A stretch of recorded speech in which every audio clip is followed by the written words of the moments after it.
It's $5. That's the Beaver Valley Community Concert Association.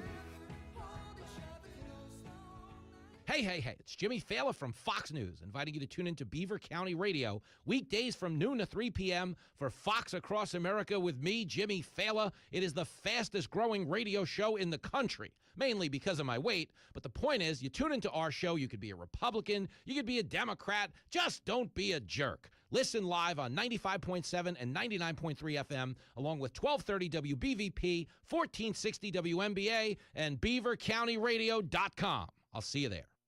You're listening to 95.7 FM, 99.3 FM, presented by St. Barnabas, in addition to 1230 WBVP Beaver Falls and 1460 WMBA Ambridge. Welcome to the Best of Beaver County, presented by St. Barnabas, a weekly segment dedicated to putting the focus on the amazing things and the amazing people behind them in Beaver County. The Best of Beaver County is sponsored by and content is provided by St. Barnabas. The show airs every Thursday from 11 to 11:30 on WBVP, WMBA, 99.3 FM, and Facebook Live. Now, with no further ado, let's welcome host Mike Romigh to introduce today's program. Good morning, and welcome to the Best of Beaver County radio show on the St. Barnabas Radio Network. Since 1900, St. Barnabas has been caring for people in southwest Pennsylvania. Today, in Allegheny, Beaver, and Butler counties, we offer a full continuum of care for our residents, patients, and community. The St. Barnabas Health System has developed into a visionary leader in the healthcare industry through compassionate and quality care, offering an array of unparalleled healthcare services from skilled nursing to extensive memory care activities and programs. Additionally, the St. Barnabas Medical Center has world-class doctor and dentistry teams where patients can receive a full range of services under one roof that include rehabilitation, home care and health care, home health, hospice, palliative care, and a whole lot more. Building upon its heritage, St. Barnabas continues to reach out to those in need and lives out its mission through individual and institutional services which help the health, social needs, and increase the quality of life for others. Men and women are invited to join in the work of continuing Christian caring, healing, and teaching, and along with St. Barnabas, bear witness to its founder's reminder, God is able. We look forward to having insightful conversations benefiting you and your family's well-being. The intent of our radio show is to introduce you to successful people who are having a positive impact in the greater Pittsburgh communities. September is Health Aging Month, and Jeff Bost, neurosurgical certified physician assistant, is here to talk with us about those things that we should be aware of regarding the ability to increase healthy aging and allow us to remain active as, I dare say, winter is coming. September is Healthy Aging Month, and we don't think much about aging when we're young, but it's a slightly different story as we all progress in age. Jeff, welcome to the program. How can we actively prepare for the coming fall and winter seasons? Mike, it's always great to talk to you and your listeners. And as I look out the window and I see the low-hanging clouds and the wind and the cold temperatures, I would say winter is around the corner. Let's hope we have a nice fall, though. But definitely we're going to be, as we do in the northern climates, exposed to some colder weather. And, just like we have to prepare our vegetable gardens and our everything outside in our home to make sure it's well insulated, we have to prepare our own selves. Mm-hmm. No matter what age, really, whether we're older or younger, winter is hard on the body. There's no doubt about it. Well, as I look out the window today, it looked like snow clouds out there. I know it's a little early for that, but you're pushing it. Certainly looked dark out the window, but I've already noticed where it's pretty dark out in western Pennsylvania at 8 o'clock in the evening, and it's still dark at 6 o'clock in the morning. And that fluctuation of sunlight creates a lot of problems for some people. Well, it does. It borders our lives. It contains our lives. The sun and the night cycles. We get up in the morning, most of us, and then go throughout our day. So as the sun gets less and less, the darkness more and more, we really have an adjustment to make, not only mentally as far as less sunshine, but we also have a physical adjustment. In the summer, we're able to get outside, be more active. We're able to have parties outside and talk to people and be more social. So there's a lot of things that change as winter and the cold temperatures come, and a lot of them can affect our body. The biggest things that you mentioned just now is the actual sunlight. Having less sunlight certainly affects our production, for example, of vitamin D, an essential vitamin used for bone health and other things. In fact, our brain requires vitamin D. So sunlight in and of itself, the way it's converted into vitamin D through the skin is important. But also it can affect our mood. There's certainly a condition which many of us have that is undiagnosed in the most case, is called SAD, seasonal affective disorder. It's where we get less sunshine and our mood darkens, if you will. With the more dark weather, we become darkened, and it's a type of affective depression that can occur in less sunlight. Yeah. We talked in the introduction. I mentioned about when we're young, we don't think about these things. As we age, it's more in our lifestyle anymore. But sedentary is a word that comes to mind. And I know, as being someone in my early 60s, that, for the last couple of weeks, I guess, I've been thinking, I'm going to get up tomorrow and I'm going to walk a couple of miles and I'm going to do a little weight training, just like I used to do 30 years ago. And the day passes by, and then the next day, I'm going to start. And you know what? I never get around to. I haven't gotten around to it in the last couple of weeks. What causes that? Yeah.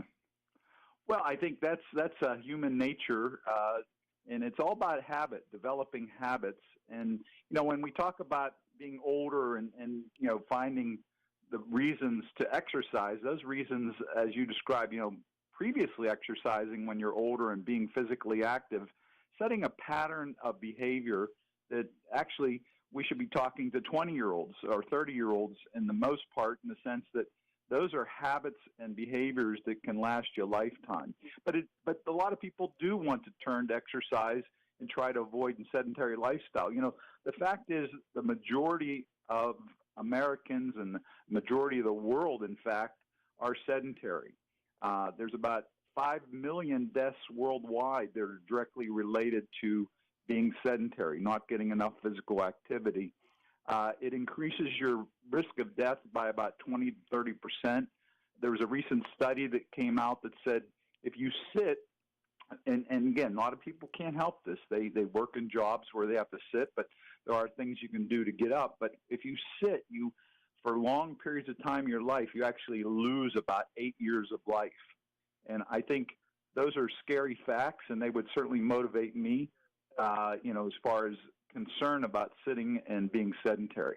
Yeah, for sure. And I'm glad to find out that I'm not alone, but it's a bad demographic to be in. As the weather changes and we're experiencing colder temperatures early in the morning now, there are some myths or folklore associated with winter weather. But those myths do mask certain health problems, do they not? Well, I think one of the biggest myths that we tend to say is our metabolism slows down, and that's really not true. We have the same energy needs as we did before in the summer. The thing is related to our activity. We were more active in the summer. We tended to perhaps eat maybe a little more, but we also burned it off. And what happens in the winter is, we're not burning off that food energy that we consumed. And so as that happens, we put on weight. And that's very common in the winter, especially with the winter holidays, to put on weight.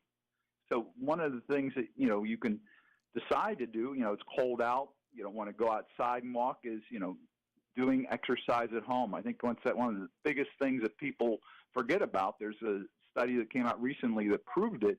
Just walking around the house, doing a little house cleaning or straightening or just moving in your home, that will burn calories, that will affect your mood and improve your mood. So that's a type of exercise that almost anybody can do. Those people that sit in a chair a lot can do exercise that are related to sitting in a chair, meaning you bend, you stretch, you use your arms to push up and down on the the sides of the chair. So there's lots of things that we can do to be creative, even though the cold weather is here. Those that can afford it can go to a gym and be able to be at a gym and be exercising there. So I think that the idea is just having a mindset to develop a habit to do something healthy for yourself. So then we can mark that myth off the tablet here that says, I'm like a bear. I need to hibernate in the winter. So I have to fatten up. Well, what happens is that people also in the winter aren't as distracted. You're watching TV, maybe football, which is a great distraction personally. But if you're bored, you tend to eat. And in the summertime, there's always seems to be something going on, something to do outside or some kind of activity. And the boredom, being sedentary, the holidays, of course, is a reason that people find to overeat. You're going to put on weight. Your metabolism is not changing. And so those calories in are being stored as fat. And really, it's a simple equation. Calories in, calories out. If you're not on that side of the equation, then you're saving those calories and they turn into fat molecules. And Jeff, you mentioned seasonal affective disorder just a couple of minutes ago, and a sedentary lifestyle and eating too much, not getting exercise. How does this play into, maybe as we get older, that those blues may turn into dementia or Alzheimer's? Is this a progression of this type of behavior? Well, first of all, I wanted to say, and it's important to say, that developing dementia and or Alzheimer's disease, which is the most common form of dementia, is not a normal part of aging.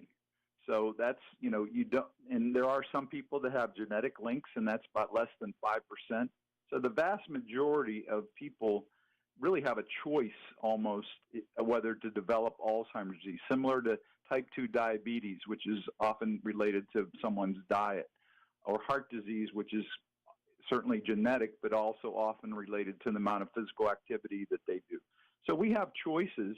And so the idea of bad healthy patterns or unhealthy habits can certainly lead to developing dementia and Alzheimer's, because those are risk factors.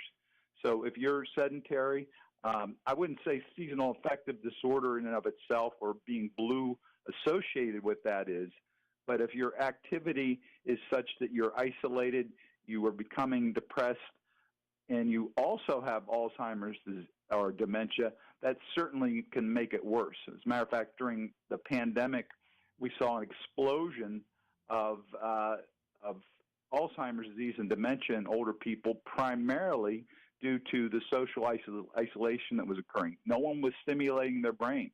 Television doesn't count. So we were seeing an explosion of that risk factor of not really stimulating the brain and being active that precipitated into dementia. So we have the control, and I think that's the power that people have to take back. Getting off that couch or getting out of that chair really will precipitate a lifetime of trying to avoid Alzheimer's disease and dementia. More women than men susceptible to Alzheimer's and dementia?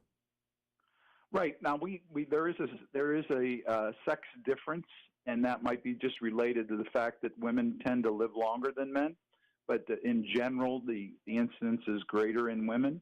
But that may be just a statistical blurb. But both men and women have the similar risk factors as far as, lifestyle being one of the biggest risk factors to developing Alzheimer's or not. Mm-hmm. And are there methods to prevent this from occurring? How can we push it back or eliminate the risk altogether? Well, if you have the habits, the problem with Alzheimer's disease, and we're finding this out with, really no further drug development is going on significantly in Alzheimer's disease. There was a recent drug that came out that had shown reductions in plaques related to Alzheimer's disease, but it did not change the symptoms or progression of dementia. So what we're finding is the habits that we develop early in life are going to have a protective effect later on. So the number one cure and prevention of Alzheimer's disease is exercise.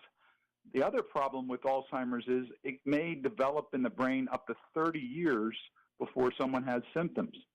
So the plaques and the changes that are occurring in the brain may occur early on in life. So that's why really the people we need to talk to are those in their 20s, 30s, 40s, and 50s to try to prevent it, and that's really what we need to talk about. So if a large portion of our audience is in their 60s, 70s, and 80s, and they're thinking, well, 30 years ago, I certainly didn't take care of my body, is it too late? Here's the good news. It's never too late. And I think that needs to be resoundingly said in the sense that changing midstream is very important and will have a profound benefit on your health. And we've seen this in other conditions. For example, smoking. Someone who stops smoking a year later will have, in many cases, significantly improved lung function. So the similar effects is probably true with neurodegeneration associated with Alzheimer's and other forms of dementia, where we see just getting a simple change in their life, whether it's socialization, exercise, improving your diet, losing weight, all these things that are risk factors for Alzheimer's disease and dementia. Changing those can have a profound effect in lowering the risk of dementia that can occur as we get older. All right, we're going to take a short break and be right back to the Best of Beaver County and continue our conversation with Jeff Bost on the St. Barnabas Radio Network. Falling in love is one thing. Having anxiety about falling is a whole different subject. If you or a family member are concerned about falling, and yes, either up or down the stairs, or maybe even out of bed, St. Barnabas has a special message and some ideas just for you. Years of experience in working with people who are prone to falls has given St. Barnabas special expertise in this area. Call them at 724-443-0700 and learn about ways that you can begin to feel more confident and safe, including suggestions that you can implement right now into your daily routine. Call St. Barnabas at 724-443-0700. For many years now, St. Barnabas has been helping people fall in love, that is, with their new, better life, a longer life, a risk-free life. Call St. Barnabas now at 724-443-0700 or visit stbarnabashealthsystem.com and learn more about living longer and better. Welcome back to the Best of Beaver County on the St. Barnabas radio station. September is Healthy Living Month, and we're talking with Jeff Bost, neurosurgical certified physician assistant. And Jeff, in the first segment of the program, we're talking a lot about healthy preparations for the upcoming winter months, some of the risk factors from isolation, inactivity, and an unhealthy diet. When did we realize that some of these characteristics were contributors to dementia and Alzheimer's? Well, it's a great question, and it goes back to really Dr. Ornish, who worked on diet changes for reducing the incidence of heart problems.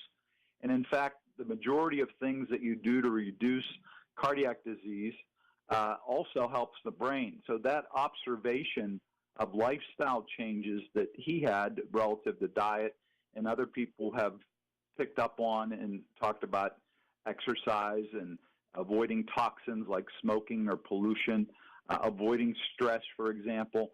All those things have had a lifestyle benefit to people to prevent or lower the risk of Alzheimer's disease. So it's I would say in the past 40 years, perhaps, it's really been endorsed because, and the flip side, as I said earlier, we've not seen a major breakthrough with pharmaceutical treatment of Alzheimer's disease. And in my mind, I don't think that's going to happen anytime soon.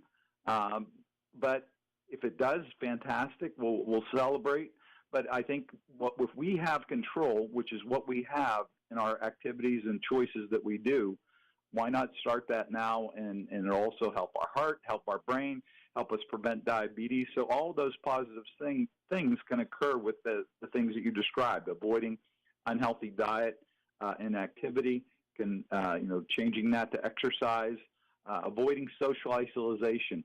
That really was one of the biggest things that I continue to read about, is one of the biggest factors that precipitated and worsened Alzheimer's disease and dementia during COVID was the isolation. Mm-hmm.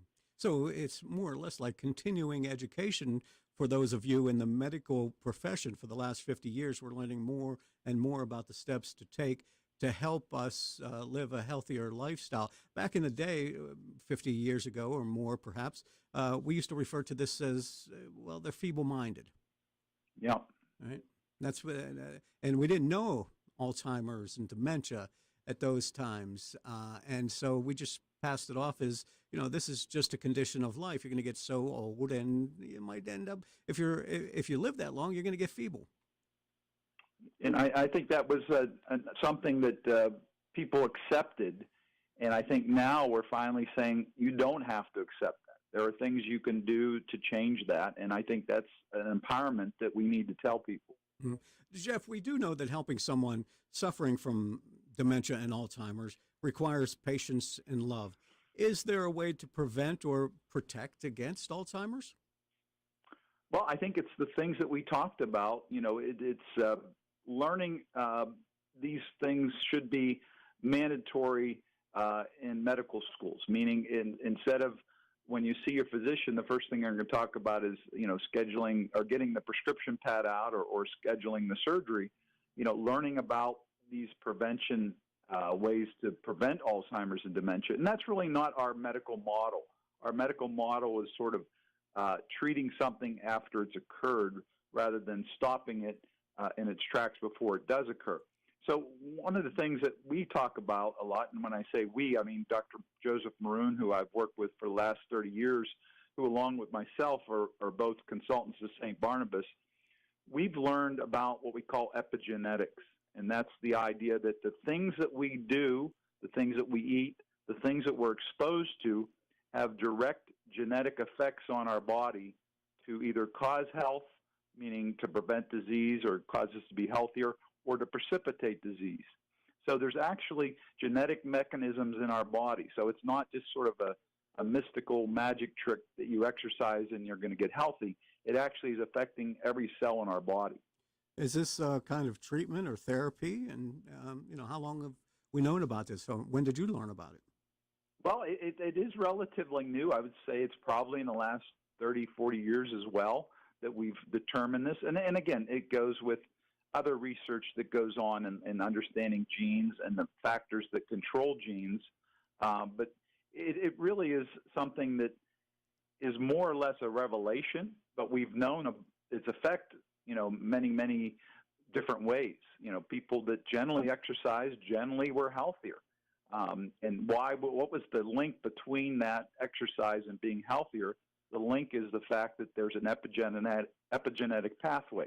There's something in our genes that become activated that cause us to be healthier. And there's a whole series and cascades of biochemical changes that we can talk about, but most likely it's somewhat complex for the radio. But it basically is proven in looking at cells and the metabolism of cells how that works. And when should this activation process start? At what age or physical condition? Well, it's not really us. It's our body. I mean, we're wired that way, which is the amazing thing about the human body. I mean, there's this feedback system that we have, and the ability to adapt and change is really hardwired into us. It's just a matter of activating it in ways that can help our body and help our brain. And those are the exact things that we've discussed several times in the sense of the diet, exercise, avoiding stress or toxins, and trying to be healthy lifestyles has a profound effect on activating the epigenetic system to be healthy. The flip side is if you have unhealthy lifestyle, they will activate it to a negative effect. And we see that in the many cancers that are associated with toxins like cigarettes and pollution. We see that in the onset of diabetes and other medical conditions associated with obesity and high carbohydrate diet. So it's the chain, if you will, to the result. It's the link between what you do and what happens. So it does work then with the varying degrees of dementia and Alzheimer's? Absolutely. It's really all we have to cling to right now. As I said, we don't have drugs. We don't have a surgery that can cut out Alzheimer's, for example. It's something that we have to use our own innate body system to keep us healthy, and that's through a pathway called epigenetics. And so, can the path that you speak of slow down or reverse the effects if realized early enough? Absolutely. And matter of fact, it doesn't have to be early enough. It can start activating anytime, whether you're in the throes of dementia or pre-dementia or don't even have dementia or any other health problem. It's definitely preventative. And which of the steps in the process tend to be overlooked or neglected? I think most people don't think about things until they're having a problem. That's my opinion. Mm-hmm. It's human nature, right? I think it boils down to human nature and the fact that it's the squeakiest wheel that gets the grease. Okay. All right. And I recently saw a report that indicated smokers have a higher risk of developing dementia. Is there something about that? Well, one of the things, not only the toxins associated with smoking, but when you smoke, you constrict your blood vessels. And when you constrict your blood vessels, you're not getting enough blood to the heart. And the brain consumes about 20 to 30% of our blood supply. So it also occurs in the brain. You're not getting enough blood supply. And that, what we call hypoxia, or not getting enough oxygen or nutrients to the brain, will certainly have a cumulative effect.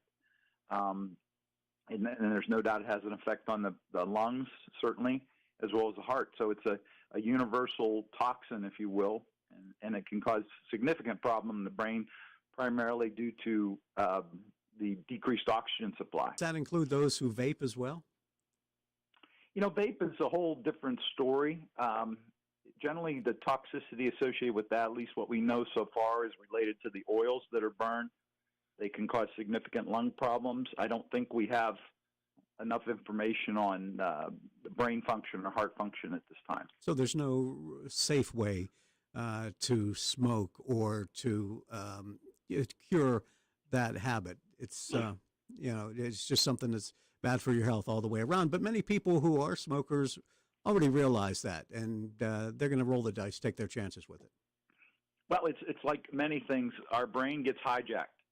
The nicotine in tobacco is highly addictive to certain parts of our brain, just like opium and narcotics are highly addicted to our brain. Alcohol, carbohydrates, or sugar, all these things hijack our brain in the addictive centers of our brain. And it's,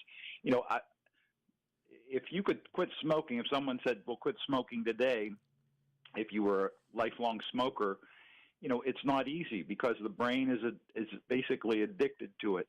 And that's really one of the problems that we have with all addictions is it's not necessarily a willpower thing. It's really a biochemical and a neurotransmitter thing. Okay.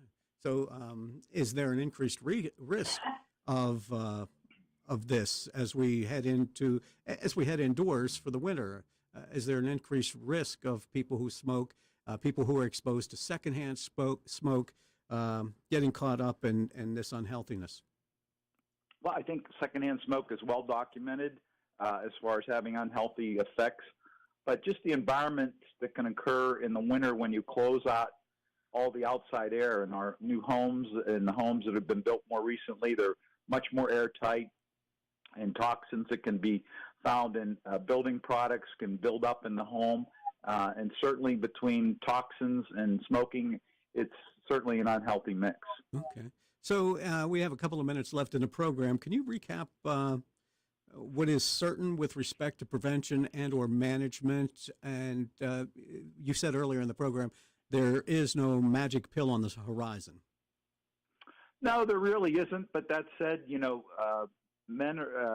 scientists are ingenious, and the men and women who work in those fields may one day discover that, and we're always hopeful. But until then, I think you need to, and all of us need to take control of our own health and follow the many things that we've discussed here to remain healthy, starting early, not waiting necessarily until you're 60, 70, and 80. However, if you were to start then, it certainly would have positive effects. But thinking about, in your 20s, 30s, 40s, and 50s to really try to prevent dementia, especially if you have a family history of it.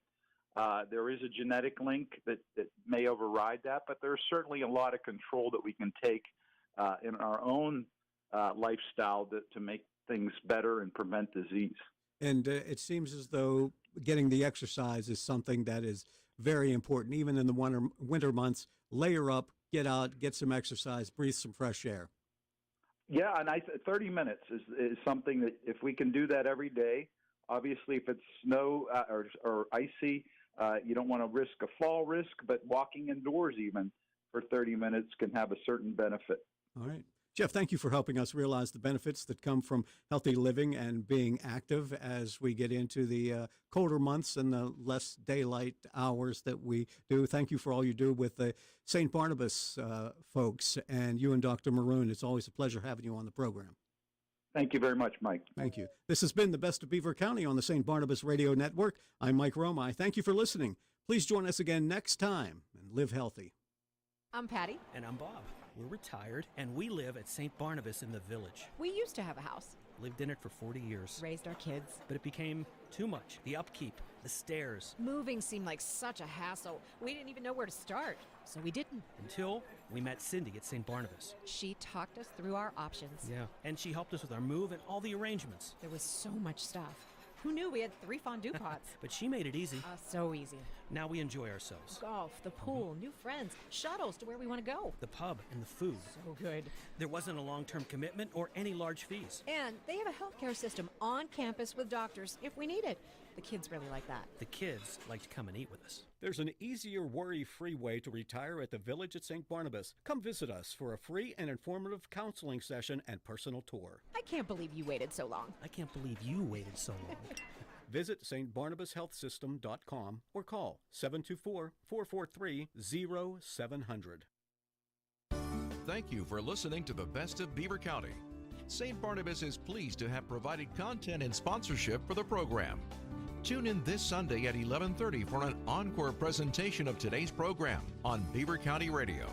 And next Thursday at 11 for another edition of the Best of Beaver County on WBBP, WMBA, and 99.3 FM.